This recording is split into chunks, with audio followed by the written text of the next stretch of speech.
is your name and or your alias? Well, my name is Melanie Frisoli. As you can hear, I'm French. I don't have any alias anymore. Or too many aliases. Too many aliases. In my head. And where are you located currently?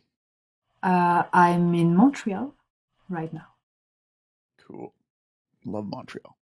Yeah, been living there for 8 years now. That's so awesome. Are you ready for the lightning round? For the what? The lightning round? I don't know. Maybe. You want to try? Let's try. Let's try. What is the best song of all time? Oh God. Oh, what's the name of this song? The first one that comes to my mind is from a Tarantino movie and is, Preacher Man. Son of a Preacher Man? Yes. The only one that could ever teach me is the son of a preacher man. Is that Pulp Fiction? Yeah.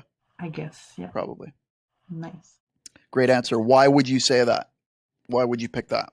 I don't know. It really is the only one that came like so quickly, and it's funny because it's been a while I haven't listened to it, and there are so many songs I love, so it's pretty hard to pick one. But I don't know. She just appeared. Is it the catchiness? Is it the sound? Is it the melody? The rhythm? Of course, that old school sound, like vintage sound. It's warm, it's grainy, it's the groove, the melody. I mean, the melody is so catchy and it's pretty simple, easy to and the words for a French girl are pretty easy to understand as well. So I don't know, and I love Tarantino, so. Me too. Yeah. Great answer. Who has the best voice of all time?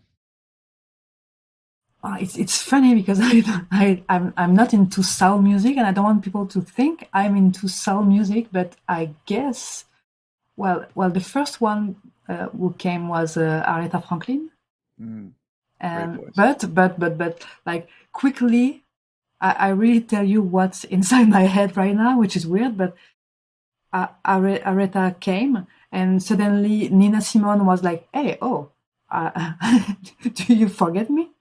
I was like, "No, Nina, no, I don't forget you." And I would say I prefer Nina Simone's songs, but I could have said "Respect" from Aretha Franklin, like the best song of the world. But Nina Simone is like she has my heart. What is it about Nina Simone's voice that's so captivating? Well, there is something which is pretty badass, in in the character she's playing when she sings. Right. You can really feel she's fucking strong, and that nothing can touch her or hurt her, and like it's kind of powerful. So it's powerful voice, and at the same time so sensitive and so there are so many details, and everything is so at the right place and at the right time, even if it's like a bit sloppy or it's just, it feels so natural and powerful, strong. I agree with all of those things. Who is your favorite musical group or band of all time? Wow. It's weird because it's only old stuff that came to my mind. So it's fun because I don't even listen to them anymore. But I mean, the Pixies are one of my favorite bands of all time because I was listening to them since I'm young, and I saw them really, really late in show. I mean, it was 3 years ago for the first time, and it was like a big, big moment. But the bassist wasn't here, so it wasn't the same. But yeah, the best band, right? Yep. Great answer. I love it. What's your favorite Pixies album? It's the shit. What's his name? Surfer Rosa, Trompe Le Monde? No, Uh, the one shit. with Can I Monkey Gone check to Heaven? quickly? Yeah, go for it. I'll tell you a little story about the Pixies while you're checking. So Yeah. I went to go see these three bands back in the day. I don't know what year it would have been. I think 91. I think it was 91. And I went to go see Primus was the opening band, and I've seen Primus Oh, 5 times, and I loved okay. Primus back in the day. And then there were two more bands, and I had heard of them, and I'd listened to them, but I wasn't huge fans of them yet. So the Okay. second band was all backlit, so you could only see their outlines, and it was just a light behind them, and all it was the shapes of the musicians. That was the Pixies. Oh, Unbelievable. And then the band after that, in the full middle of all the heroin addiction and their fame, was Jane's Addiction. And it just changed my whole life. whoa. Like I think I was still kind of a rocker then. Like I was more into heavy metal, and grunge was just sort of starting to take over, and all these, it was even before grunge. It was all these like weirdo bands before that. It might have been 1990. Yeah. But after that show, I just kind of went back and I looked at my old CD collection and was like, this stuff just doesn't cut it anymore. You know, that was kind of it for me. Yeah. Did you find the album? Yeah, it's Doolittle. Doolittle. Yeah, Doolittle. that's a good one. That's the one with Monkey Gone to Heaven, I think. That's a great one. It's pretty Great weird, answer. the names that come, because it doesn't really represent what I am now and what I'm listening to right now. And I don't know, but just it's the way it comes out. And That's the beauty of the lightning round. Is okay. it's not very realistic, I'm finding out. People are just sort of in this fight or flight stage, and it's kind of funny what happens. I love it. Who would be your dream collaboration? Well, uh, wow. Dead or alive? Doesn't matter. Doesn't matter. I'd love to, just play a song with Joe Strummer. With who?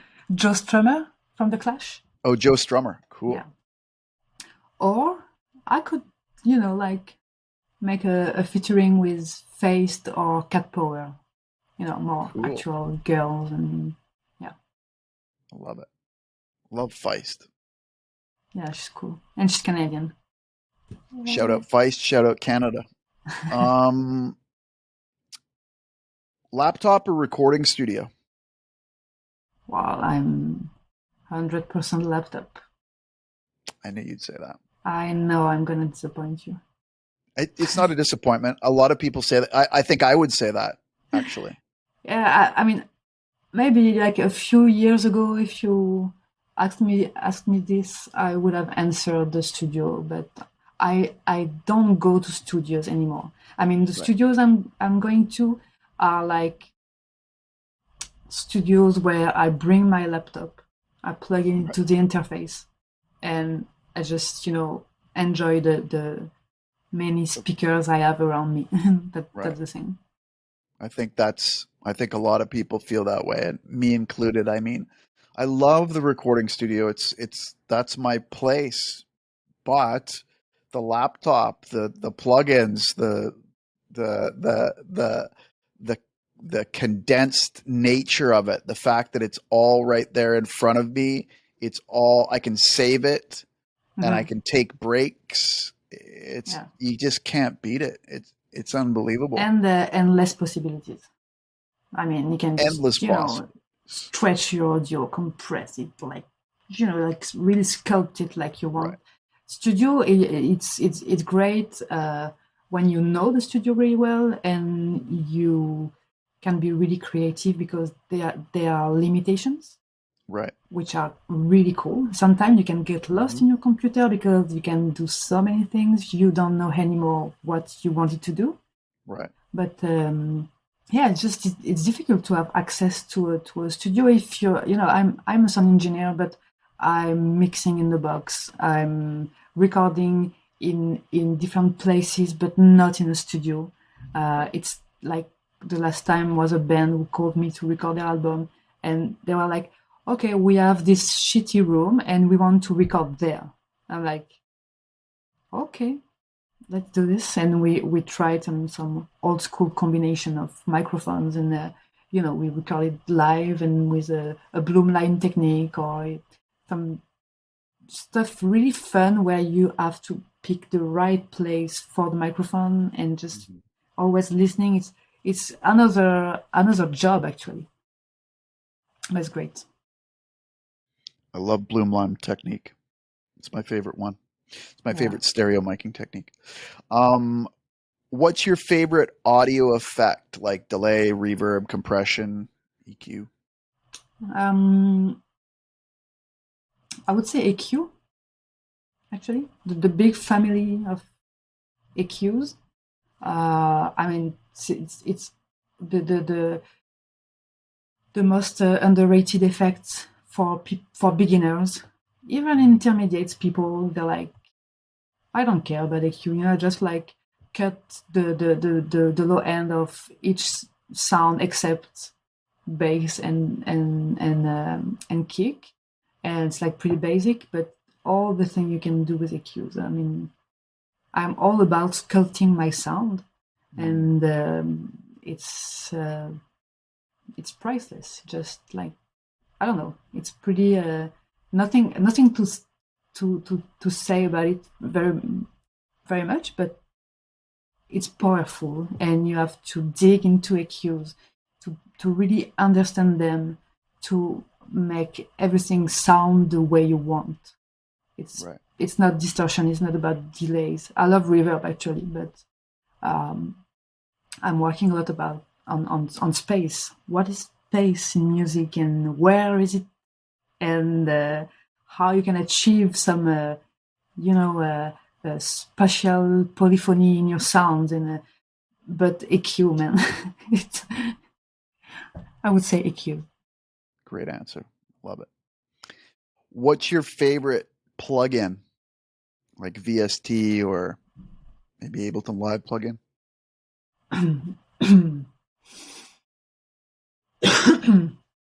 Wow, that's tricky. Can it be a synthesizer or something? Any plugin. Okay. I have to say, I really it's quite new, so my favorite plugin is always changing. But actually, I really love the hybrid reverb Ableton, released with Live 11. I love it. So versatile, so huge and so creative. It's really fucked up. So yeah, I would say that, because I usually I use Valhalla for reverbs. And it depends, but yeah, pretty fan of Valhallas. But the supermassive reverb, I love big reverbs where you can, the tail is never ending, and so I can like just freeze a piece of that and create drones, basically. So cool. The thing is that the freeze option in the hybrid reverb is pretty fun, because you can freeze, like it's gonna freeze what it's reverberating, but you can make it still enter the sound and feed your freeze. And that's a pretty cool option. I haven't seen that, I guess, on a reverb, but I haven't seen everything in the world. And yeah, this and the shimmer reverb, which I have like a crush because of Brian Eno, and that's pretty much it. There was not one plugin, but yeah, hybrid reverb. Those are all great. Last question in the lightning round. Which song sounds great? Well, which songs sound great? What, a lot of songs? No, which song, one song, One sounds song. great?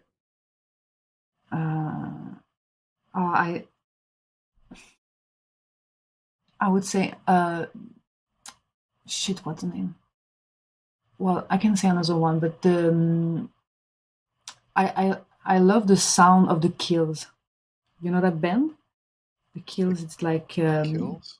Allison something, and the fucking guitar player I'm fan of, and I'm really bad with names, as you can see. But let me check, like, very, very quickly. No problem. The Kills. And they are half American, half English, and the guy I love, yes, Alison Mosshart and Jamie Hinz. And I think the song is Doing It to Death. To Death? Cool. Yeah, Doing It to Death. Not death. Yeah. It's pretty, I mean, I'm still am a bit, but I'm still a bit guitar player. But this guy is like my ultimate guitar player, and plus for this song, he lost the one finger, so he had to find a new way of playing. And he was saying for this song in particular, he couldn't be playing that with 5 fingers. It's really a new technique he found, and the yeah, sounds good. The drums is deep, really deep. And the guitar is in your face, and the voice. I don't know. Everything sounds good for me. Love it. What did you think of the lightning round? I think it's awesome. Love it. I could answer like 100 questions like this. Yeah, me too. But it's difficult. It's difficult to, like, right, favorite, like right now. And right. It's ridiculous. I mean, we do that in 2 days, and the answers will be totally different. 100%. Yeah. That's the beauty of it, is it's just to see how you react, and it's just to get you in the mood to answer questions, right? That's cool. Now we got that Very behind cool. us. Seems to work out pretty good. So I want to go back in time and talk about you and where you grew up. But just before we get into that, if I didn't know you, and I do know you, and I met you in an elevator and I asked you what you do, no. What would you say? Well, I think it's my biggest fear, the elevator pitch. You can't do that to me. It's like, I'm like, okay, what do I do? Yeah. Like, I have to explain. Okay, let's go. So what do I do right now? So it's pretty fucked up, and people like usually don't get it, but I'm a composer, and I compose music, experimental music, for multiple speakers. So it means, the audience is in the dark, in the middle of a lot of speakers, and you can really experiment movements, trajectories of the sound, immersion. And so, yeah, I compose music for that kind of setup. And that's it now. That's great. Is the music synced, or is it random? It's a real composition. So it means, like, you compose a music, a piece, and you can decide where you put those sounds. And the thing is, the spatialization. is included for me during the process of composing music. So it's like the space is the fifth parameter of music. And so I use it like, it's really not the same thing if you, compose in stereo and then play it on multiple speakers. It's really not the same. So yeah, that's what I'm doing right now. Space is the fifth parameter of music, right? Yeah. I love that. What are the other four? Well, pitch, volume, timbre, and length. Cool. Yes. That's so great. I can see why you are hesitant at giving that response in an elevator, because you'd be waiting at the bottom, people be wedging the doors open, and you would still be explaining it, right? I know, but it's a really good exercise, but I'm scared of it. You are also a teacher, yeah. And you are also an Ableton certified trainer, and that's where we met. Is we both became Ableton certified in 2019. Exactly. Yeah, that was so fun and it's a challenging great and great memory. Yeah, really awesome. It's so stressful, man. It was so stressful. That was. Oh God. I still am stressed out from that. I think I still. I still feel like I haven't completed that yet. Still scares me. Yeah. But yeah, so many great memories for 2 days. Okay, so let's go back in time. Where were you born? I'm born in a town called Nancy, like Nancy Sinatra, and it's the same spelling, and it's in France, in the northeast, so close to Alsace, Strasbourg, between Strasbourg and Reims, which is the Champagne. Okay. Champagne, and between the Champagne and the white wine. Cool. That's cool. Huh? That's where I'm born.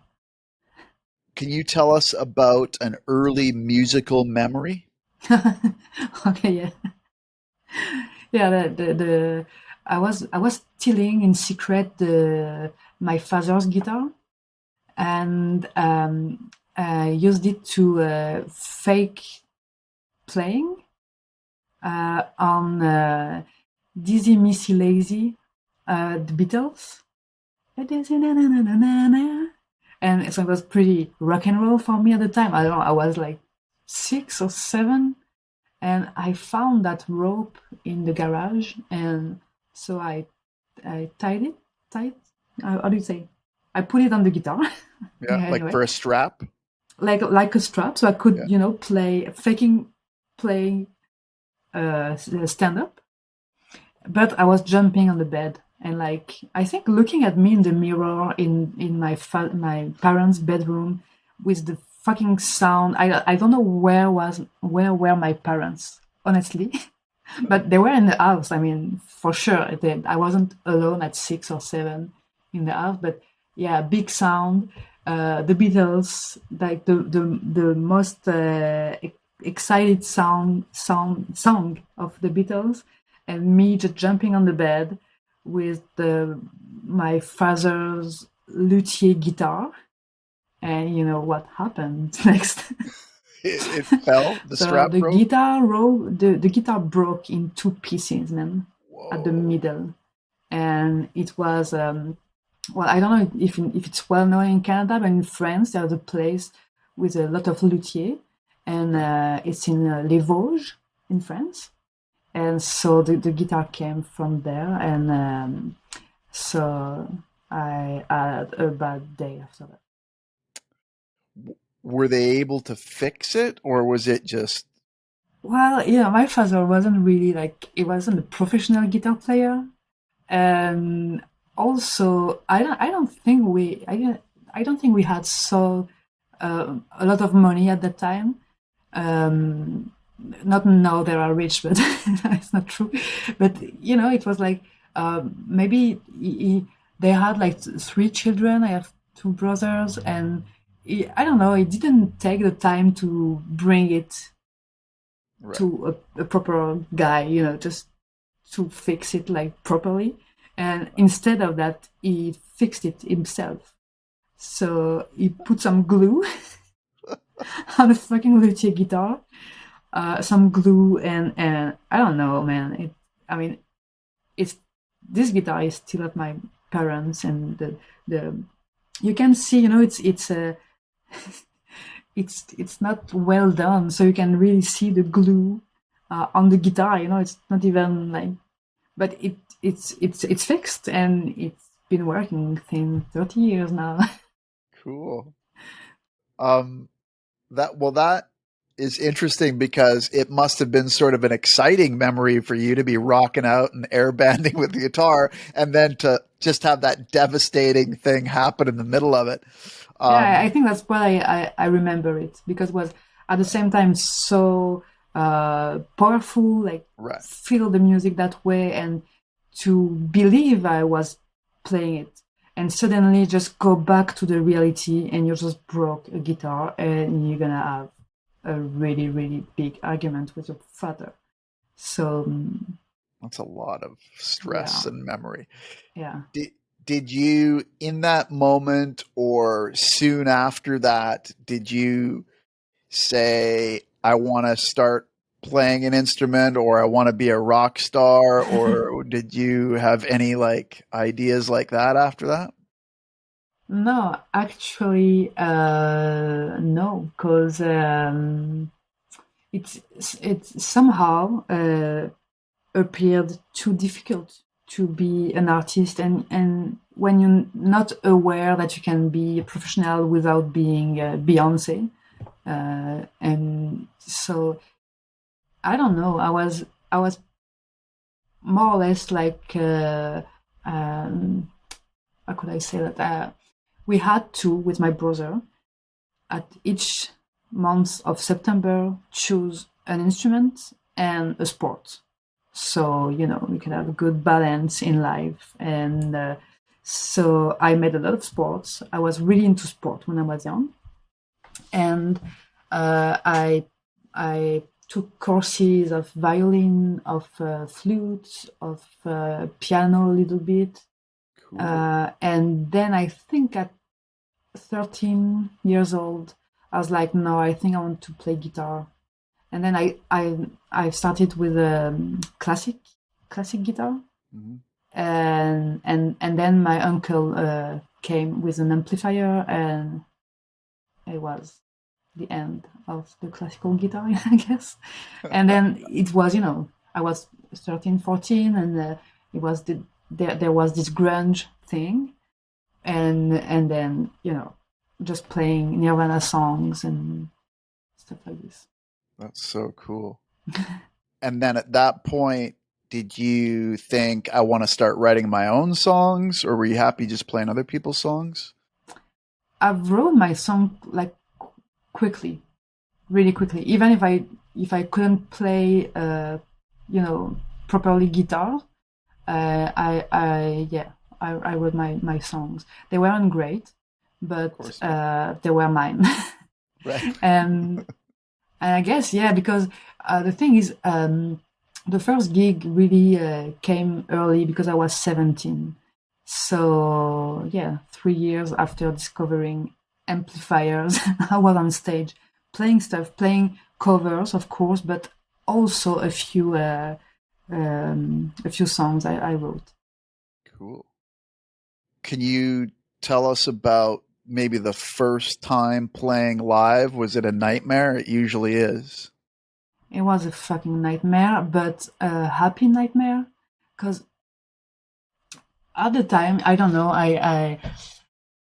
so I had this gig, which was originally a bet with a friend, because she was a painter, kind of. We were in high school, and the deal was, okay, if you find a place to exhibit your show, your pictures, your paintings, Paintings? I come and play to the opening, and Hmm. just I was just saying this like this, it's just really random, I think she was a good painter, but maybe that she wasn't going to find an exhibition somewhere, and she found it. So she called me during the summer, I remember, and I was like, "Oh shit, man!" So okay, first gig, and then I thought of an amazing concept for this show, which was doing no pause between the songs. And so I was writing like guitar interlude between songs to link them. And all the first set, which was like 45 minutes of music nonstop. But I was bad at guitar and I was a bad singer as well. I was 17, okay? And so this genius idea has one problem. When do the public applaud if Right. there is no fucking silence between your song? So nobody, applaud during the whole set, and I was like, okay, shit, it has to be really, really bad because nobody looks to be into it, but I knew after that some of the people were listening and some not, but it's okay. It was a kind of a bar, Right. a cool bar, a gay bar actually. And but at this show, I met the guy I made record with after that for 10 years, and I met some fucking great people. So it was like the real beginning of something in my relationships, and also because it was the first gig. So, and the second one like came maybe 1 month later, and it wasn't planned. I mean, everything was a complete randomness. So cool. I don't know. I was in a band for 4 or 5 years, and we did the same thing. We didn't have any pauses between our songs. Everything just blended into the next song. And same thing, there was no place for applause, but we kind of liked that. And then at the end of the show, then it was everybody's chance to applaud, and it kind of worked for us. But you're right, we And didn't really think you have about to that. leave room to the public to Yeah, play its part. right. Like you play your part. We were thinking of ourselves. We weren't thinking of the public because the public wants to react too, right? It's a cool concept for an album. Yes. No silence between tracks. Right. Yeah, why not? Right. That's where it originally came from, was like Pink Floyd albums and stuff, right? I didn't know Pink Floyd when I was 17. You didn't, eh? No. I discovered Pink Floyd 2 years ago. I mean, I discovered what's his name, and I'm really, really sorry. Roger Like people Waters? are gonna think I'm the book. Shit. Oh, Sid Barrett. Oh, Sid Barrett, yeah. So I read a book on Sid Barrett and his little adventure with the Pink Floyd, and then I was really into Sid Barrett and the early Pink Floyd things, and yeah, it was 6 months ago. I make some obsession about one thing at one time, and then I forget names. Right. I'm like, Yeah, me too. And song titles. I don't know song titles at all. yeah. Of stuff even that I like. How has your musical taste changed over the years, and how has it stayed the same? Like, you were into grunge. What else sort of informed your musical influences sort of after that gig? That's a really, really cool question. Because yeah, I was playing Nirvana in a cave with some friends during high school, and we didn't have a mic stand, so there was like a rope for the clothes, to make them dry, and so we had clipped the microphone, and he was hanging in the garage like this, and what I did as a musician was for my first gig, because it was impossible for me to sing in English. for French people because I clearly have a really bad accent, and I'm kind of proud of it. But I cannot sing in English. It's not like you won't believe me. Anything I could say in the song, you won't believe me. So I'm like, okay, I have to sing in French, and I'm really fan of literature and poetry, and my favorite singers were French, and they had like great lyrics, and I was thinking I could, make great songs like them. And so I was writing in French, and it was mostly acoustic guitar at the time. So not folk, more like punk acoustic with French lyrics. Really energetic sets. Cool. And like a lot of bad words in songs and a lot of play words, but you have to speak French to get them, and they don't really work in English. And you say how it's hard to make a play with words in another language. Yeah. And so yeah, it really evolves my taste in music, which was the question. Evolved like really quickly because of the people I had around. And at the time, so I was 17, 18, I was pretty naive and I didn't know a lot of things. And suddenly, it's like at the first gig, I met my big brother and my big sister. And so they were old. They were like 27, and they were like, yeah, I'm gonna make you listen to this and this and this. And so the Clash appeared in my life, took a big shot in my head. It was like really huge discovery from the Clash. And then I discovered the British punk and Crass and all the Pistols and all the thing like this. So I went back to electric guitar finally, and then I was playing more and more with pedals, effects, and I used to love, at the end of the song, make a big noise and at the end of the show and be like on my knees on the floor and like just playing with knobs and feedbacks of guitars and. It wasn't really like French song, it was a bit of they were French lyrics, and when you discover like how you can sculpt and change the sound with your delays, your distortion, the fuzz. I was pretty fan of fuzz and feedback and delay at this time. Well, you want more knobs, and also you're ready to listen to more noisier music or so PGRV, and then I don't know, it was really logical for me to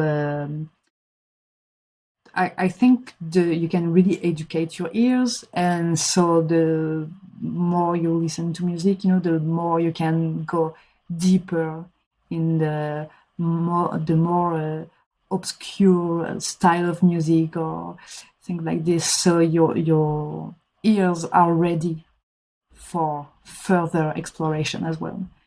But it takes time. You cannot just like wake up a morning and say, okay, I'm gonna listen to some fucking Japanese noise, and and I couldn't appreciate this.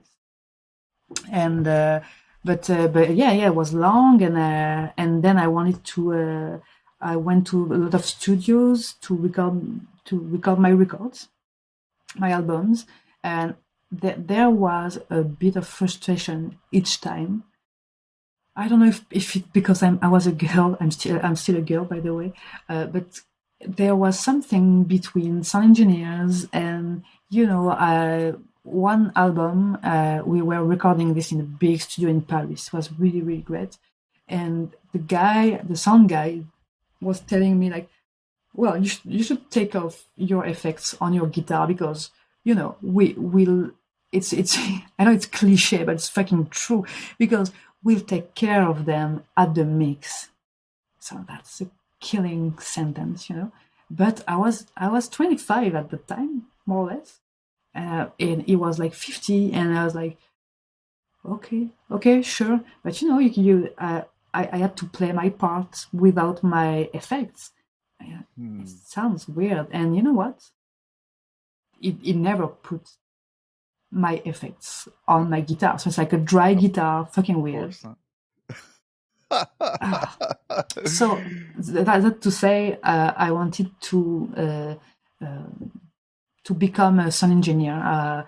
I began to play with softwares and make experiments in studio, but I couldn't understand really what people were doing in the studio, so I wanted to demystify all the process. So, and that's when I moved to Montreal, actually. So 8 years ago, I met a sound engineer. What's the name? Audio engineer school. So 1 year program, really fast, really intense, but at least at the end, I could produce my own song. And so my effects, I want to record them or not, but it's my choice. Right. Yeah, that's a weird. I mean, on one hand, I understand what his theory was. Let's get a direct sound, a dry sound, and then we can always change and control the effects later. But he's thinking of effects like a delay and reverb that you would add to somebody's vocal that didn't have delay and reverb on it and go, oh, that sounds cooler.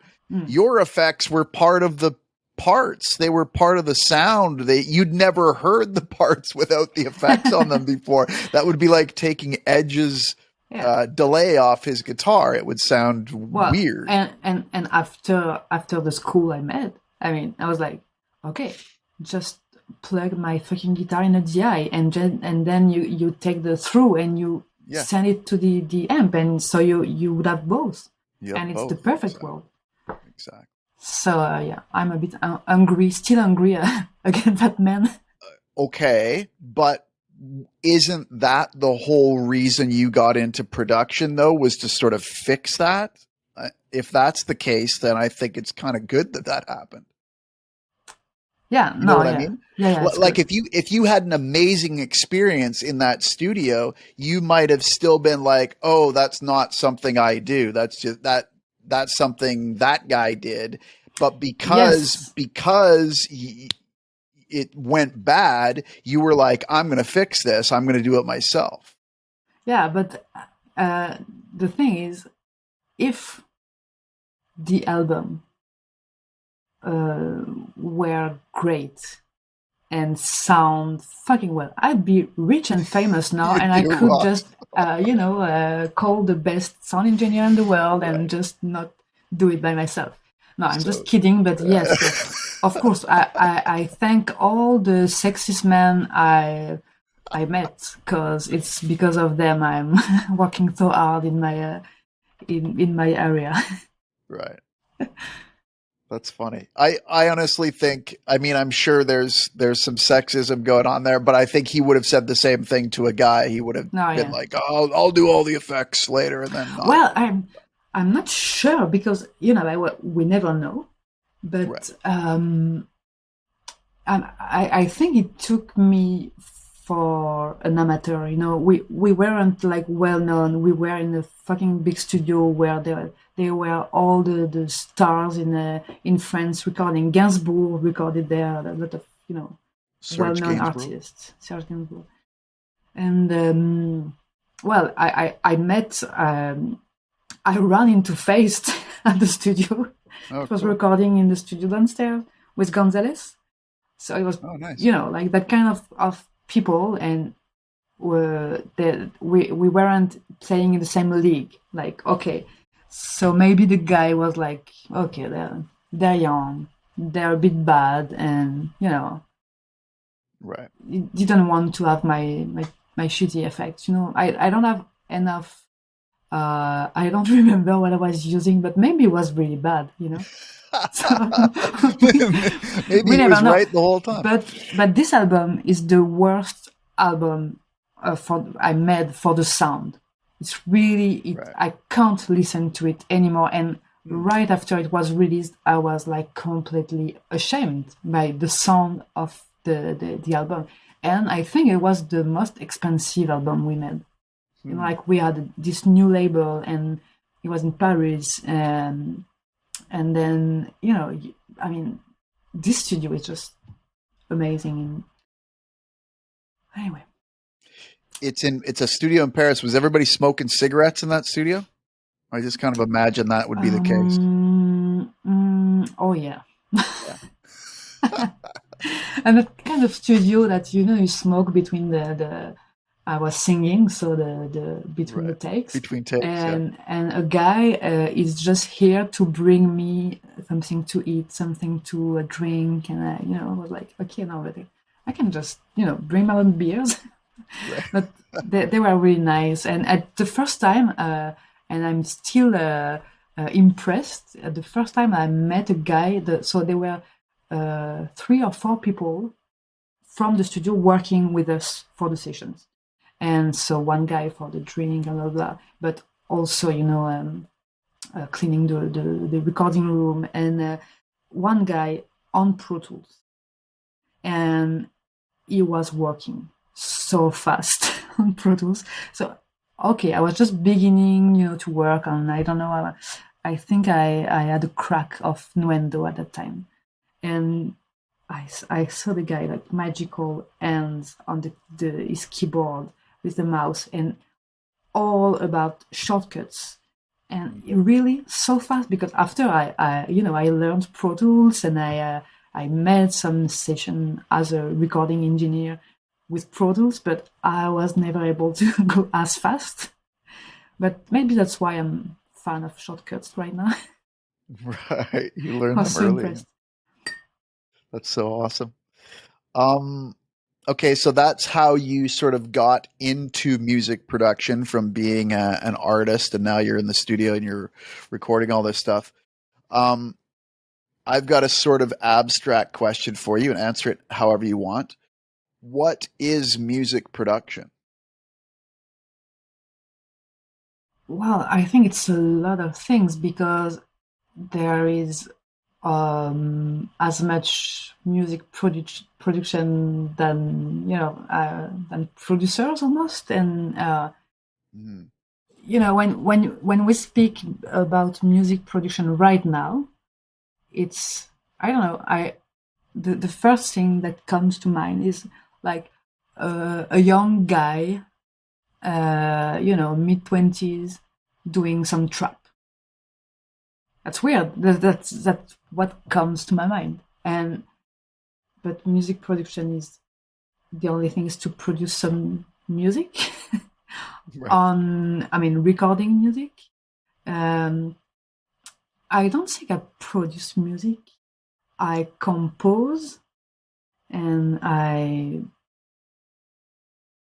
produce sounds, and I put sounds together, like Edgar Varese was like an architect of sounds, putting sounds together, and then you have a new material, and you can sculpt it again, and stretch it again, and arrange it with another sound. And that's how I produce music, but I would say compose music. And it, the thing is, I mix my music, and I do all the process from the recording to the mixing. But I don't know, I don't feel like I am a music producer.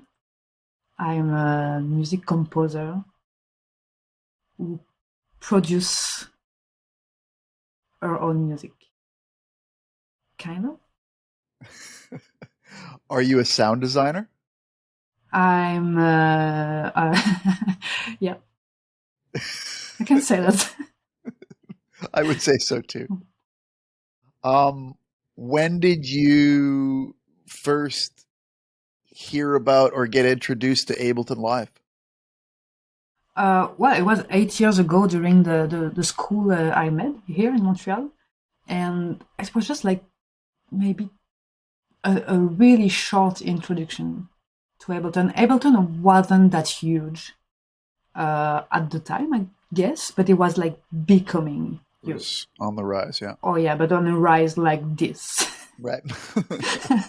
And I don't know, we were, professors were teaching us, what the name? Reason? Yeah. Reason. And so we had Cubase for music production with Reason, and after it was all about Pro Tools all the year. Yeah, it was really frustrating because I knew that Ableton was becoming huge, but it was like the school was late a bit. Right.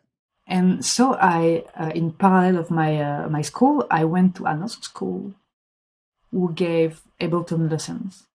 So I would be able, to master this fucking software because everybody was talking about it and I didn't know how it worked. And it took me 2 months to just understand the session view. Right. But it's pretty normal. But my teacher was not good. I mean, it was pretty slow and not that good. But at least I had the basics, and after that I was like, I became a fan after 2 months because when I get what was the session view about, right, I was like, okay, I'm not gonna open another software anymore. Well, Pro Tools I had to, but fuck Cubase, fuck, But I'm not against the old software because I think every software has its own stuff that are perfect. And but for me was really, I don't know, I was inspired by Live.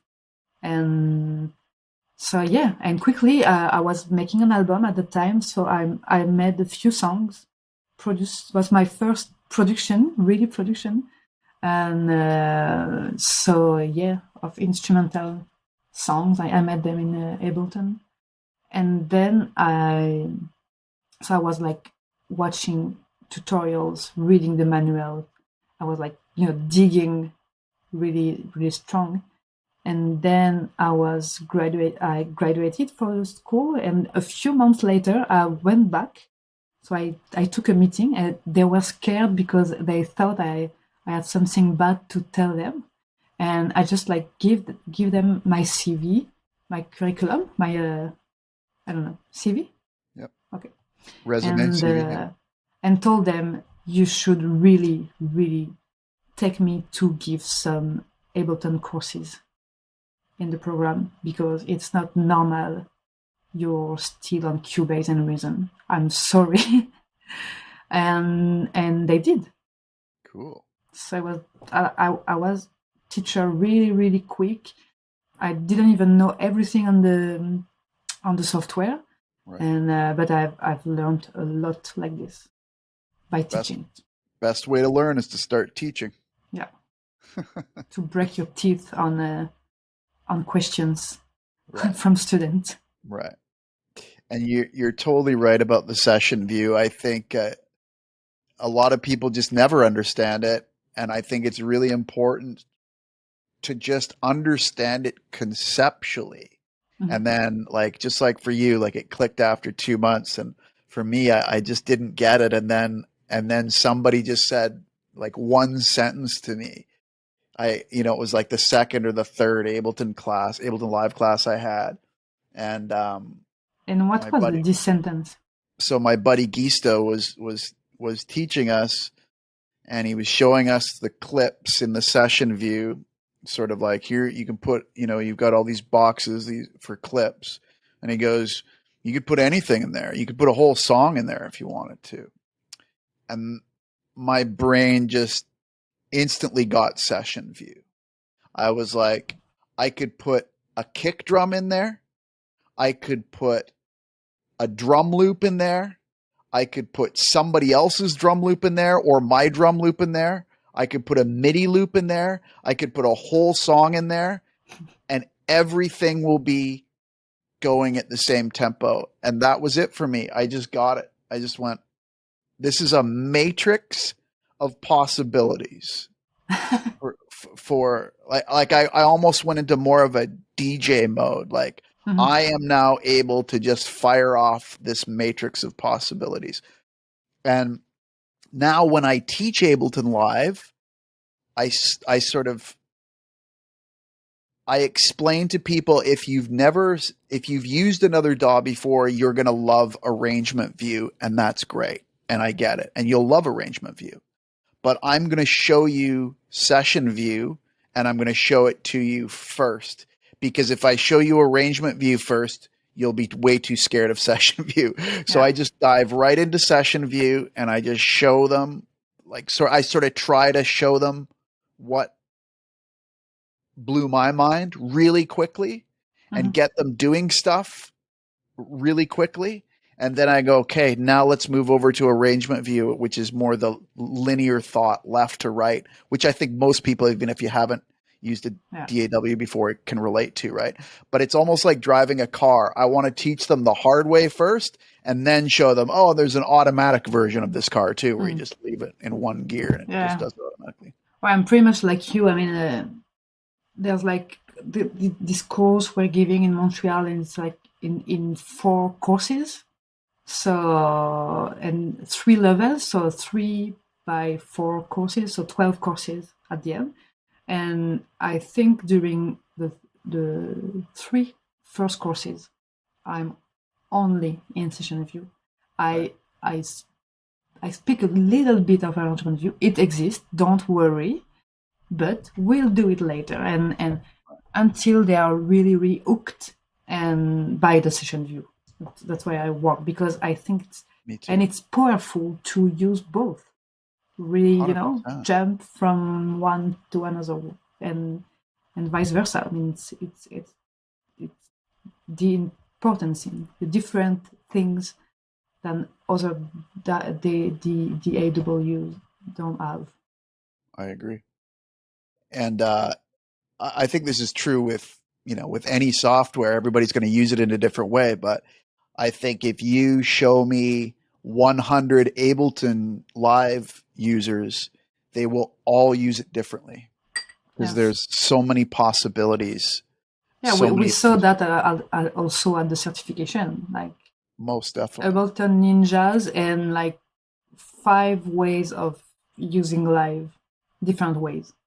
100%. But most of the beginners or intermediate, they're like stuck in the arrangement view, and they won't even compose in session view Right. once in their life. And I think it's a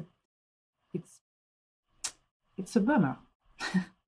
So I have 2 thoughts on that. One, I agree. I think it's a bummer because you're missing out on, like, you're not using half or even more of the possibilities. However, I understand how people would see arrangement view and never want to look back because some people just think that way.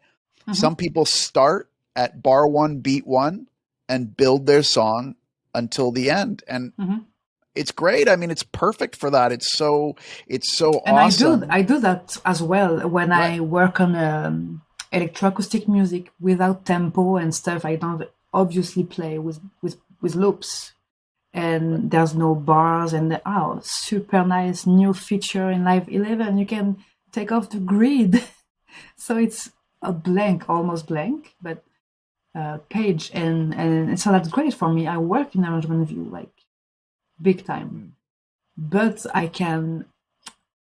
How could I put that? I can like work on my material, like when I build my sounds, when I make some sound design, as we said. I do it in session view. Try things. I mean, like 1 year or 2 years ago, I had this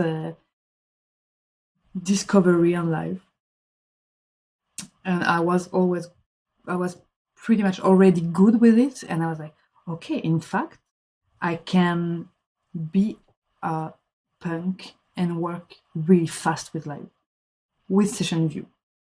really, and I love. Sometimes it requires like a special mood, and this mood is pretty rare. When I'm a bit, I don't know, I feel a bit punk. I need things to go fast, and I want to blast my ears fast.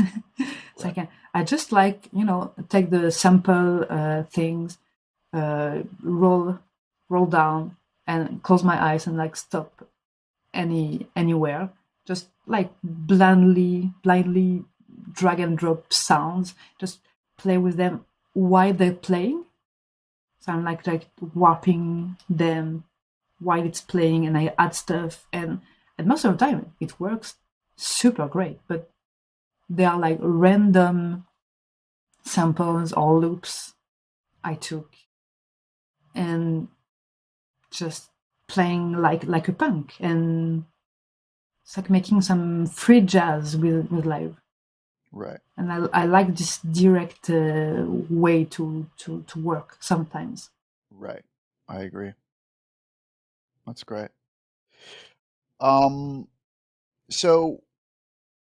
as Ableton Live certified trainers, we're not really allowed to disclose too much about the process. We're under an NDA to not tell people, what happens during the certification, which makes it so much cooler because it's like, why aren't you allowed to talk about it? As soon as I found that out, it was like, okay, I want to become an Ableton Live certified trainer just because of that. Yeah, they're good. They're good. It's great. It builds tension, builds mystery. Oh, yeah. But can you tell us, without revealing anything you can't reveal, can you tell us about your process of becoming an Ableton certified trainer from being a user? Like, how did you go from a user to a trainer? Yeah, it was like I think a sort of dream, Yeah. but that kind of dream that it's cool to dream of, but it's never gonna happen.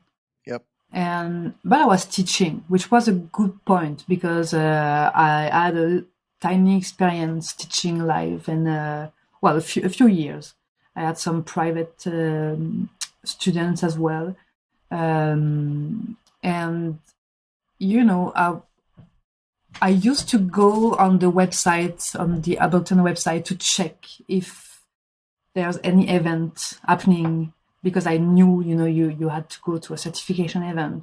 And I was like, okay, because I'm a French girl living in Canada, means I could maybe apply for the French certification, and I'm ready to, take a plane more or less whenever, just for this purpose. And, but I mean, honestly, the time I wasn't even looking at anymore, and I received an email because I subscribed like 5 years ago to the mailing list to be able to know when is in the next certification event in your country, which is Canada. And so I saw that, and I was like, okay, what should I do? And you have all the process online. It's not a secret. You have to make several documents. It's a big thing. I mean, it's a few documents, not a big deal, but like make a video. And because it was in Canada, I had to do it in English, and I was like, okay, let's do it in English. And so I explained the sampler, because I think it was a good idea, to have a 20 minutes video on all the sampler explained. And my thing was, look, you can just drop any sound in sampler, and you can have something cool. So I remember I think I dropped the ugliest sound in the world, which was like a voice, not even well recorded. That sounded really wrong. I mean, and at the end I had like this super sound, like you couldn't even tell it was like this sample before. And yes, so I had the first round that I passed. Well, obviously I've passed them all because I'm certified trainer now, but uh, I couldn't believe like I was going to, pass the first one, and the second one, which is the one that leads to the certification event. I was sure I wasn't taken at that time. I was like, okay, you know what? It was really cool to go that far. Yep. And then I remember, I will remember that I think a long time I was mixing for the first time in quadraphonic, and I loved it. And I was working on the main computer, and I had my laptop on the side with my emails, and I was working, and I saw an email popping up, and it was like Ableton certification team, and I was like, oh, they are nice. They're telling me I'm not, I'm the next, the girl who was super confident. So I'm like, okay, that's super nice to tell me I'm not taken for the what I passed. So I couldn't sit down. I had to stand up, and I was like walking in the tiny studio, like back and forth, call my girlfriend. I was like so excited to be in the last, to go to the event actually. Right. And life is a bit different after the certification. I have to admit that it changed things. It changed things for a girl as well, for a woman in this industry, because it's kind of a certification. And so Ableton decided you were good enough to train people on the software. And because I had this feeling that as a woman teaching to a lot of men, sometimes they were like, trying to show to the entire class I was bad. There was that testing all the time, that you don't know everything, because as a woman I have to know everything. I saw other men teaching, and they didn't know everything. It was correct. It's completely correct to not know everything. You can't know everything. You can't know everything. But I felt sometimes, I was tested about my competence, So I felt a complete difference as soon as I was certified. Like, men in the class, they're not testing me at all. Not at all. It's like the only thing no, it depends, but no, for this, it's really huge for me. It changed a whole thing, and I feel a bit more confident as well. That's cool. And so that, I think that helped me in my mental process to tell me, wow, it's you can dream of something, and sometimes it happens for real. Yeah. So that's cool, and all the things that brings, and I don't know, it's the people I can help on Ableton, on their live shows, and on the production, and on a certain idea of I feel like I can more transmit my philosophy of music, and it's as important almost as the software teaching. It's like a whole thing. Yeah. And that's really good. I love sharing, my experience, and how I see sound and music, and right. To go a bit further, like to just turn this knob and it's gonna do that. Right. But, yeah, that's great. It's a whole concept of how you see music, how you approach music, your belief system around music, and your methods around music, for sure. I felt the same way when my experience with becoming a certified trainer too was the same. Going through the rounds, I was like, oh, I'm just happy to get by round one. That was, what a great thing. Yeah. And I remember I went from thinking I would love to it was my 10-year plan to become an Ableton certified trainer. I decided in 2019, at the beginning of 2019, I was like, I want to be an Ableton certified trainer in 10 years. That's my goal. And within 11 months, I was an Ableton certified trainer.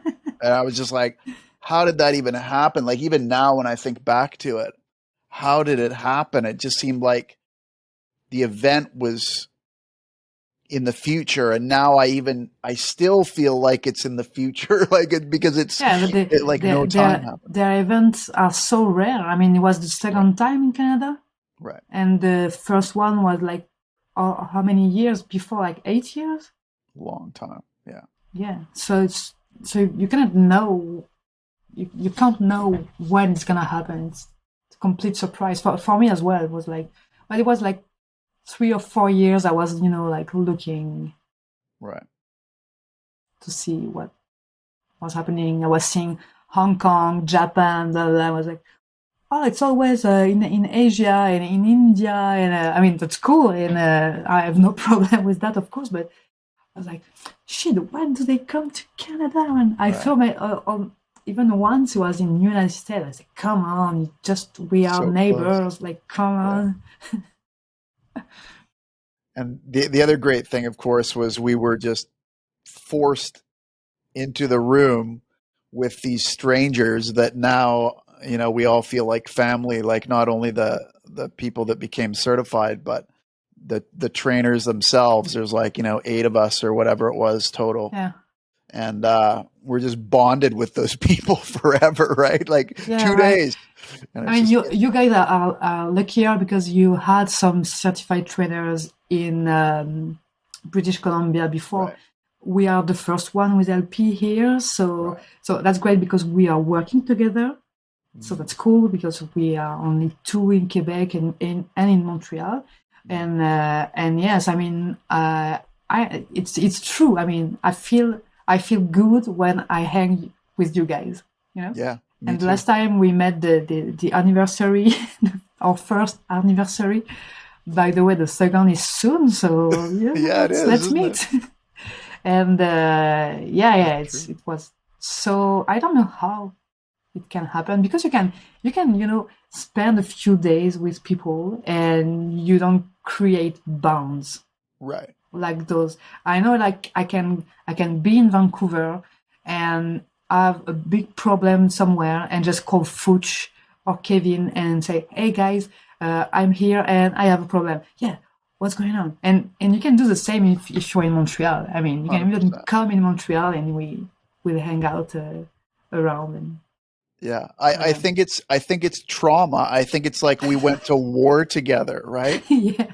Because we, can't really reveal what went on in that room, but it was traumatizing. Like it was scary. And I wasn't, I was 49 at that time, or 48 at that time. And I wasn't used to being scared. My scared days, you're not scared when you're in your 40s, right? Yeah. You just, you don't even have nightmares anymore, right? Yeah. So that feeling of being forced into this crazy warlike situation with all these people, we're like a combat troop. Yeah, and it's something you cannot forget. I can't forget it. Like almost each minute of all the things. Yeah. Yeah. Oh, the music. I was renting a place like really next to the place we were meeting, and I remember like all the morning like listening to loud music in my headphone. This one, I guess, or not the one you have, and like a really powerful song, a kind of a feminist song, I have to admit, but it was the mood I needed to go through the day. Right. And it kind of worked. That's crazy. That's so awesome. Okay, I have a guest question from Tamara Edelman. She said, when you start your podcast, I want you to ask your guests this question. So it's a 2-parter. what has been your biggest career high and your biggest career challenge so far? Well, the biggest high was actually when it was the album after the one we talked about, and so the failed album, and I was really a bit lost because the album, of course, didn't really work. I mean, we sold a bit of them, but was not huge. And but I had still the contract with my label, so it means I could make another one. And I was a bit lost. I fired my musician because I wasn't. We weren't in the same music mood. They were into jazz. I don't even know why I was playing with jazzmen.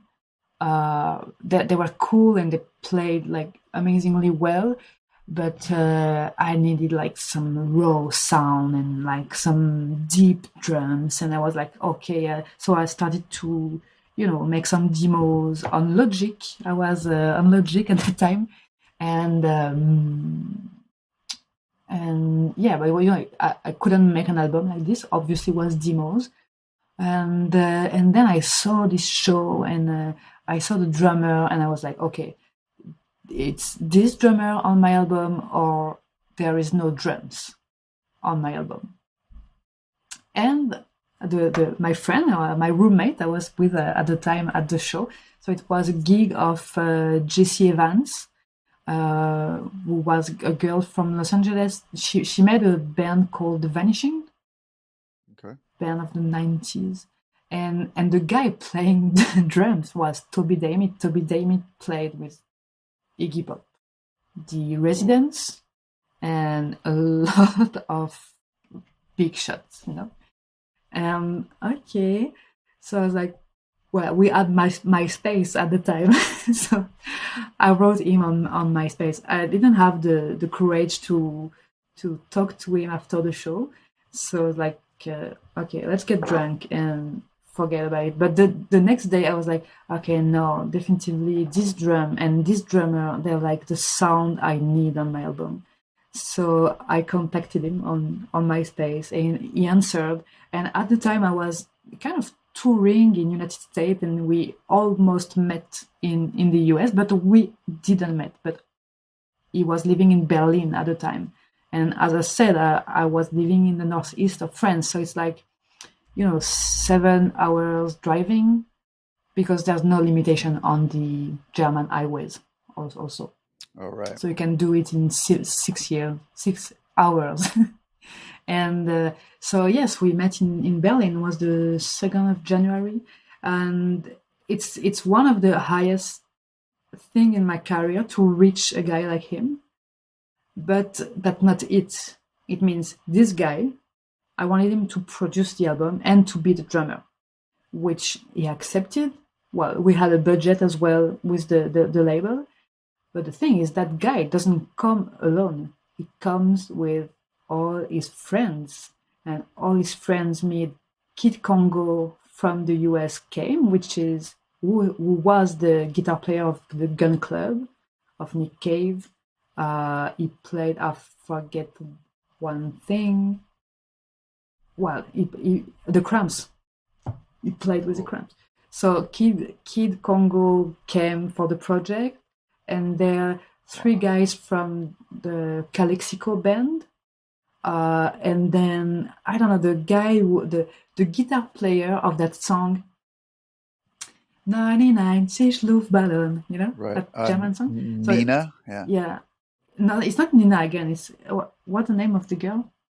Nina, right? I don't think it's Nina. You think of Nina Hagen? Not Nina Hagen. Nena. Nena, yeah, Nena. Nena. Yeah, so this guy came to play piano on a song, and we had I don't know, we were just partying one night. So I had a flat in Berlin at that time, and the sound engineers from I cannot say Einstürzheim Neubauten, yeah, this guy, and the guy who mixed the album he used to mix for Annie Lennox, Mano Negra, big bands and stuff. Cool. And so I arrived in Berlin the 2nd of January. And by the 5th of January, we were all, I mean, not Kid Congo, who still was in the US, but I had all the team for the album around me, like all those talented guys. And I haven't expected that. I was expecting he could say yes to produce the album, but I haven't thought about the fact that a talented guy doesn't come alone, but has some friends who are most of the time talented as well. So yeah, it was huge for me. When I left Berlin, I was like in a complete dream, like walking above the ground. So cool. It was really, really crazy.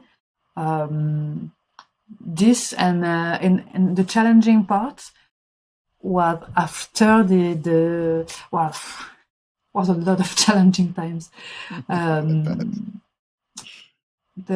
Maybe to stop my career at some point, to make the decision I was going to live in Montreal, and I was going back to school at 33, 34 years old, and I was like abandoning a whole part of my life, which was 17 years on the road, playing gigs and recording things. So that was, and at the same time was a bit liberating, because I wasn't with the same label and things weren't that good, and I somehow I felt like it was the end a bit. Of like 7 years, I was a bit tired, and the last album, which is my best by the way, which I love because I produced finally some, not all the things, but it's a double album, and it's 22 songs, I think, and they are instrumental songs, which is also for me the beginning of something else, because now I just compose instrumental songs. Right. So I think I had to recognize that I didn't want to sing anymore. I wasn't a singer anymore. I didn't believe in me as a singer anymore.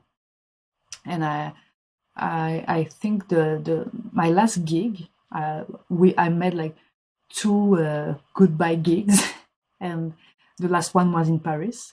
And I know I was playing, some instrumental songs, but it was unusual because I was a singer, so people expected me to sing on all songs, and suddenly you had like weird songs with a lot of knobs turning and stuff like this. And two people after the show told me that they could see that I prefer turning knobs than singing. I was like, okay, so I was right on what I was doing. So I went back to Montreal after the show, kind of never looked back. Sometimes I'm a bit nostalgic, but it's so, I began the program at the Faculty of Music of Montreal University, which is digital music. I made the bachelor in digital music after the other school, and then I'm finishing the master degree now, and still not finished with the studying. So it's I love where I am now, but it was challenging to change. This life was really, just the fact to live at the same place all the time, I had no house during 2 years when I was on the road. I was always like, it was pretty different, but also a beautiful youth I had. Right. My 20s were amazing, but too short. Yeah. That's great. Great answer. I love it. I Long can, answer. but it was great. Super descriptive. I know what you mean. You have so much invested in this career and a lot of your identity is based around your Hmm. career. And then you realize you're not going to do that anymore. And Yeah, there's a lot of feeling around that, right? and the look of from other people changed as well. Hmm. Because when I was not a rock star, just like I was not famous like Beyonce. I love taking Beyonce as an example all the time, but I had my little crowd Yeah. following me, and you feel important, and then it was great because I during the school, the audio engineering school, I made a technician for stage sometimes, and I had like musician talking shit to me, you know, and I was like, oh, I hope I wasn't like this, I mean, Right. it it had to happen sometimes because you're on Yeah. the road, you're tired, you're in bad mood, you Yeah. had bad news, but well, it was fun to know the other side, Yeah. these shadow parts, Totally. and at the same time challenging a bit, just to shut your mouth and keep on working on your cable. Right. That's awesome. Um, when you produce music, what's your favorite part? When you write songs, what's your favorite part? Beginning or finishing? Starting a song or finishing a song? Well, of course, as everybody who produce music, I have like a complete hard disk full of beginnings. But I tend to, after 1 year, if I haven't done anything, I ask for them. I'm like, okay, no, no, no kidding anymore. Uh, well. Why do I prefer? I prefer the part and whenever it's happening at the beginning, at the end, but the part where things are just at the right place at the right moment, and you're like, that's how I wanted it to sound, and Yes. and you can move to something else. Yeah. But when you really listen to it again, you're like, each time you're like, this part, this 5 seconds, they really they do have something, a feeling. So that's the part I live for, that for the little uh, uh, magic happening. It can be at the beginning, it can be at the end. I mean, I love and hate finishing something because I have to begin something else, and it's like that in 1 year you're gonna hate what you did a year ago. And you're like, so I don't know if I like finishing things, but I like move forward for sure. Yeah, I love it. I love the magic. Um, yeah, me too. Let's get on to the fast track assignment. So this is Oh, where you're going to explain something that you do well and then give us a little technique or method or process so that we can practice doing that thing. yeah. I just noticed a few weeks ago that I have something I was making all the time. It was making all my sounds with one sound, Hmm. and sometimes with no sound. It means I made a full track like with a silence recording, Cool. a digital silence, not like a silence in a room where you have background noise. No, just a digital. Basically, no microphone plugged into the interface. And so I love taking one sound and just like taking it to, I don't know, like transform until it's completely something else.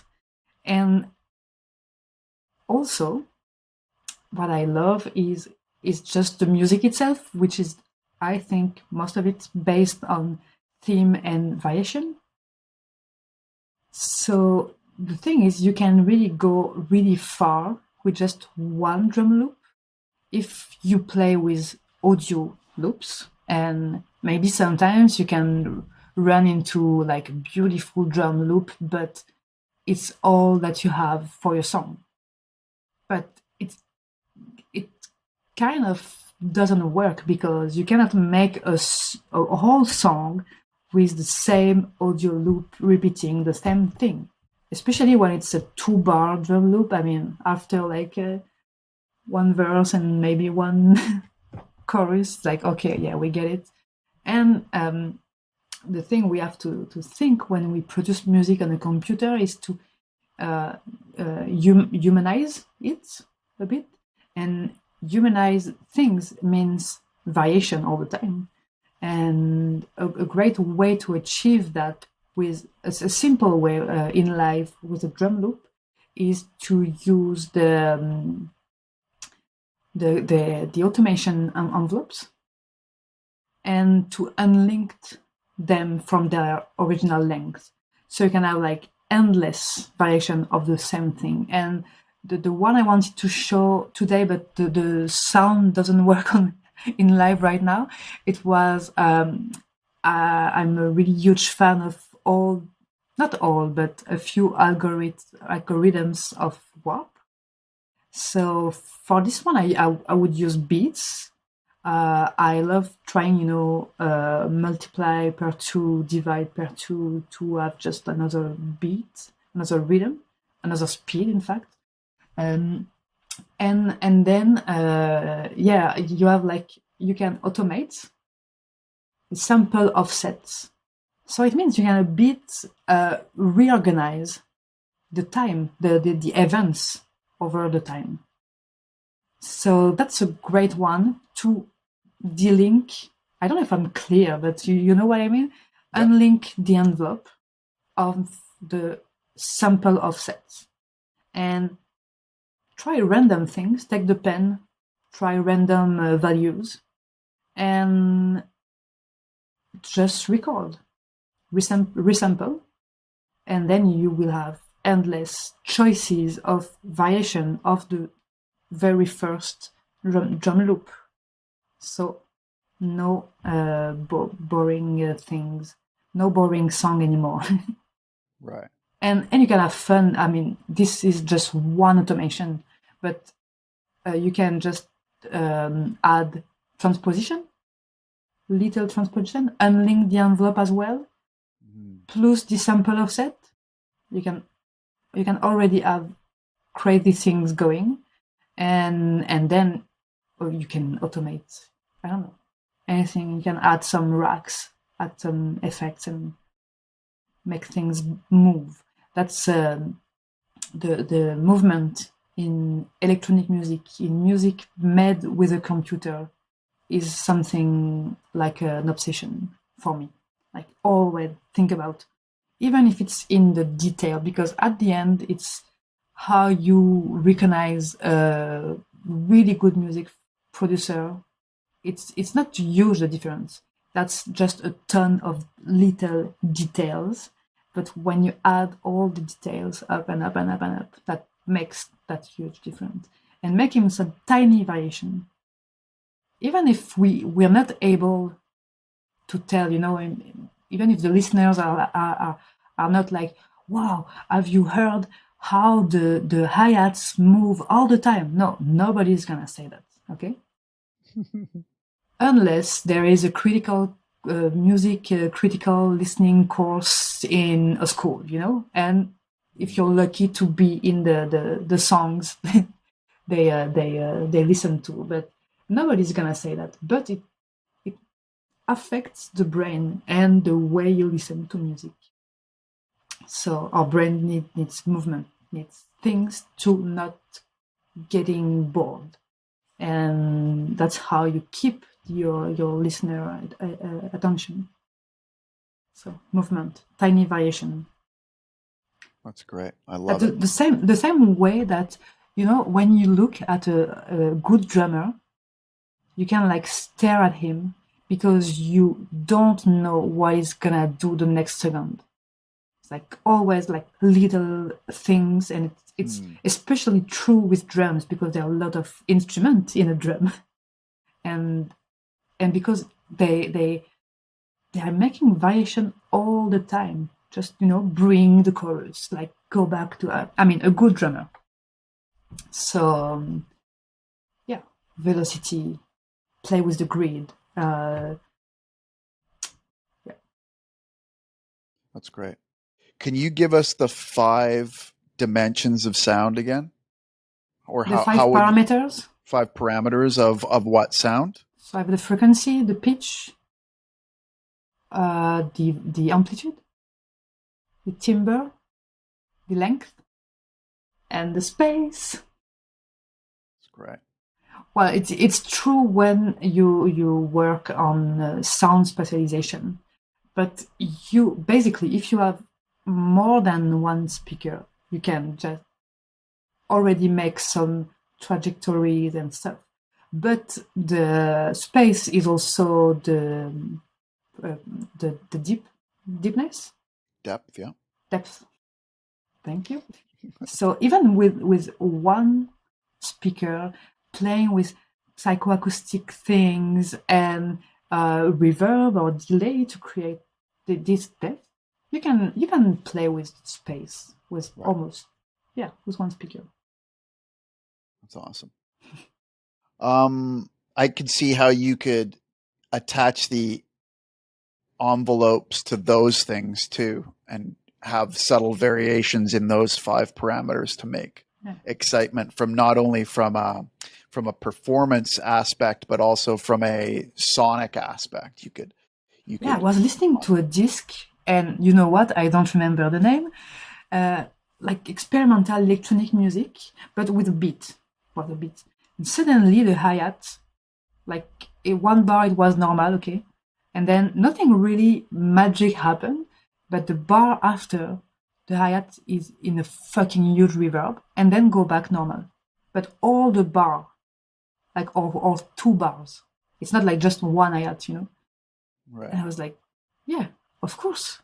I mean, everything is possible as soon as you go for it. It's right. It was so obvious in the song that it was at the right place at the right moment. But I was so surprised, and sometimes I was like, whoa, what is this guy doing? And like, that's genius. Right. Little epiphany you can have all alone with your headphones. Right? No drugs. No drugs. Don't need them. Music is the drug. Yeah. Okay. What are you currently obsessed with? Space. Space. Yeah, clearly. well, I actually, to be more precise, it's the link between time and space. Because the thing is, I was long story short, I was working on a piece of music, and it was octophonic, so 8 speakers around the listener, basic circle configuration. And pandemic arrived. I have to switch to stereo because I have no access. I have a quadraphonic here, but it's not really a studio. I have my main speakers here, which are not the same that besides. It's like a bit shitty. And so no access to the octophonic studio. So I went back to my place, decided, okay, it's going to be stereo. Finally, this song won a contest, electroacoustic contest in Canada. Super nice. So I have the right to play in the biggest festival in Montreal of electroacoustic music in 2 weeks, or the 14th of October. But I don't know if we can keep the date because I don't know. The podcast is not live, so we don't care. Anyhow, I had to respecialize this song, and I've decided, okay, so now I have access to a dome of speaker. Do we say a dome? Like an igloo? An array? half a sphere. Oh, okay, okay, Okay, okay. so it's a complete round, Yeah, you could say dome of a speakers. Yeah, dome, yeah. a speaker's dome, Speaker dome. and so I specialize this sound on 32 speakers and 2 or 4 subs. Okay, start to work, blah blah, blah. And so the song is like 12 minutes, and after I made the specialization again, it's like 13 minutes. Okay, I haven't add some material. I just added silences. Almost 1 minute of silence more, because the time is changing depending the space around. So that's the thing. I've bought some metaphysic books to try to understand what's going on in there.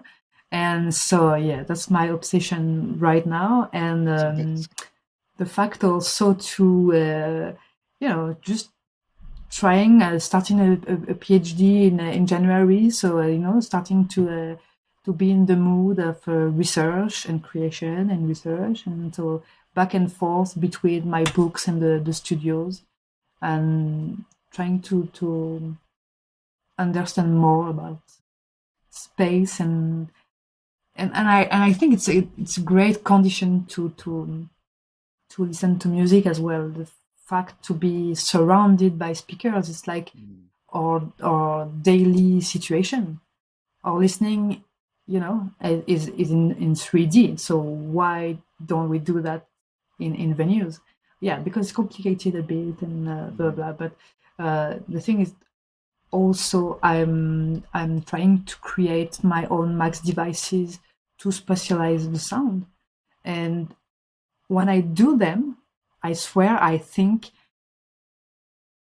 you can use it even if you make some electronic music in some venues or clubs. Just like add 2 or 4 speakers to the system, and you're gonna create like something so much deeper and funnier for people, especially those who don't take drugs, because we have more fun, and those who take drugs, it's gonna be like an explosion. But yeah, I think it needs to be more popular, and I know it's becoming more and more. With the VR and things like this, a lot of people I hear people talking about specialization a lot. But if the more popular music would use it, would definitely like be, because why do we listen to music in stereo? And it's kind of arbitrary. Why? Well, because of 2 ears, I guess, but it doesn't pick up the same as it Yeah, but does. why not 4? Okay, too much gear. It's too much gear, I think. Yeah. Yeah, but I mean, if people were used to it, and it was like this at the beginning, Right. it was like, Yeah. well, little things to think about. But yes, 2 ears, that's not bad. Like a headphones is stereo, and maybe it was easy to have the same signal, and the binaural is not completely convincing at the moment as well. So that's coming. It's getting better. It's a step in the right direction for sure. Yeah. Mm. Speaking of plugins and that type of stuff, you made a device, an effects device for our listeners, didn't you? And it's going to be For the free. LevelsFM listeners. Yes, I'm a bit obsessed with drums, actually, as well as space. But I'm also obsessed with feminism, and I'm obsessed with a lot of things. Okay, with the Italian cooking as well, but drums. And I'm obsessed with transforming sounds in a way you couldn't imagine. So yeah, I made a. I can share my screen actually because I have it on the. And I also made like a nice PDF. So that's the Cool. the rack. So it's called Niveau. How would you say that in English? I would say Nevo. Niveau. So that's the French translation for levels, but not the same spelling. But I think it's beautiful like this, just Nivo. That is beautiful. And so you need Ableton 11 Suite because you need Max for Live because you have some Max for Live devices inside. And yeah, I had fun to design this, and it's pretty punk. So It is pretty punk. you can, and I added some. I mean, I've changed some things since you had it, a bit, like tiny tweaking of things, of mapping. But yeah, you can just like destroy a sound or decimate it, which is quite different. And the beastie knob makes it sound like intergalactic, planetary. Yeah, well, kind of a bit. Okay. And yeah, you can make your.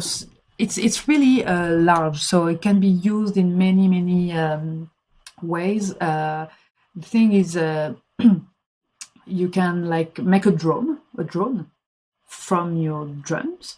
You can just choose that to have a dirtier sound or bigger sound. You can have fun with Beastie as well, or you can create some fire cracks, with fuck down. If you put it like to the maximum, it's gonna be like a fire fire camp somewhere. Right. So it's pretty. You can do a lot of things with those 12 knobs, and I made like 10 or 11 presets here. So thanks to the new variations option in Live 11, I'm pretty fan of Live 11. I guess the macro things changed my life. Just this, and I'm not speaking about the comping. Right. So yeah, I'm just gonna stop sharing. You saw it. That's so and cool. It's free for your listeners. And thank you so much. That's amazing. I'll put a link somewhere in the description, I guess, or just on the Levels FM page somewhere. I'll try to make it obvious and permalink it, but it'll definitely be linked on this episode.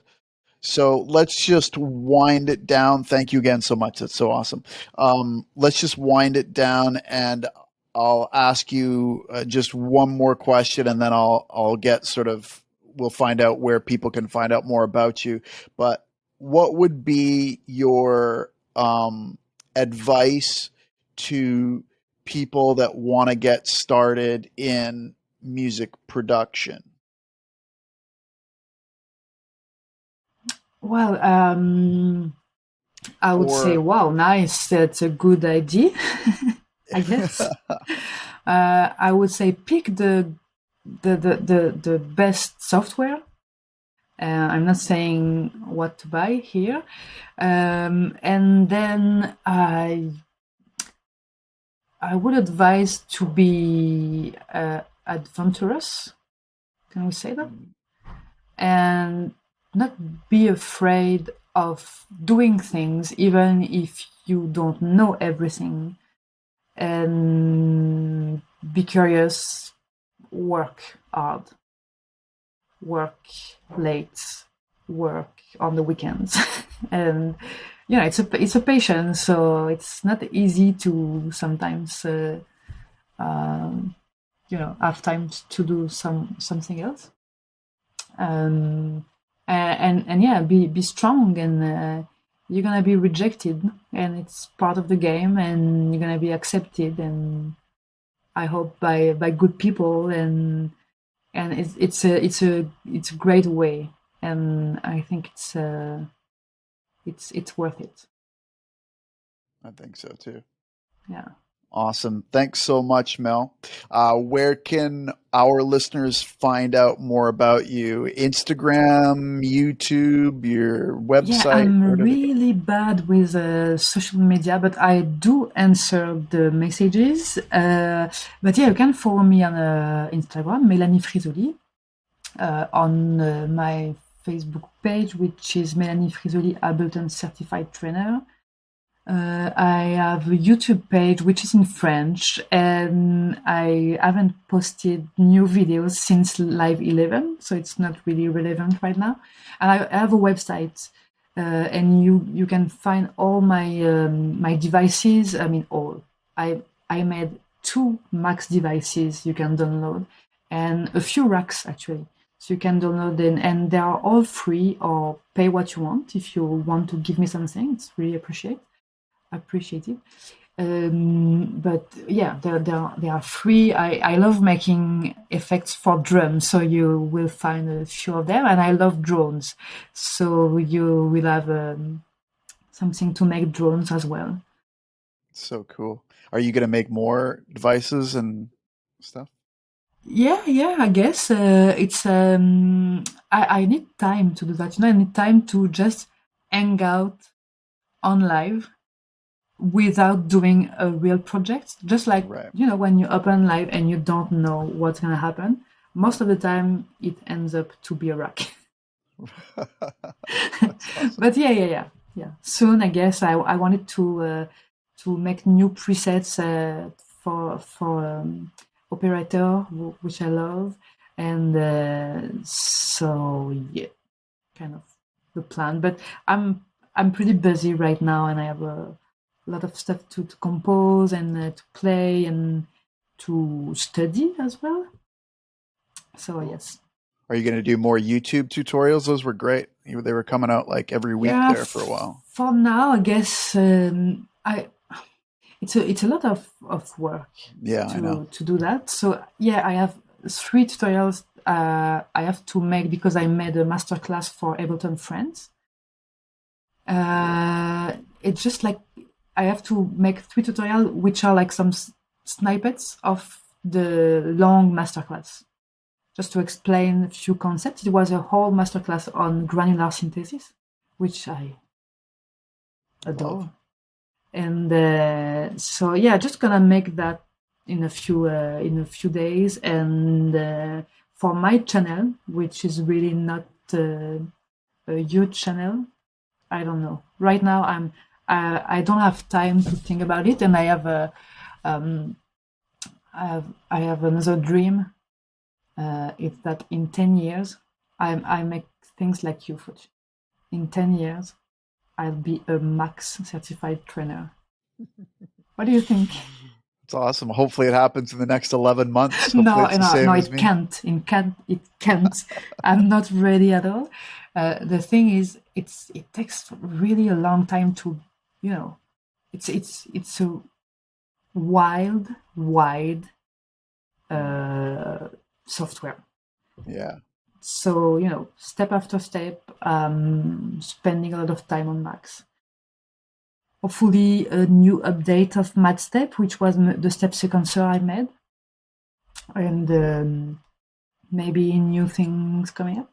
Who knows? That's so cool. Well, it was amazing to see you again. Thank you so much for doing this. I love you. I miss you. That was awesome.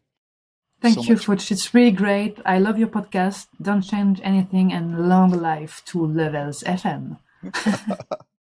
Awesome. Thank you so much. Okay, everybody, that's Melanie.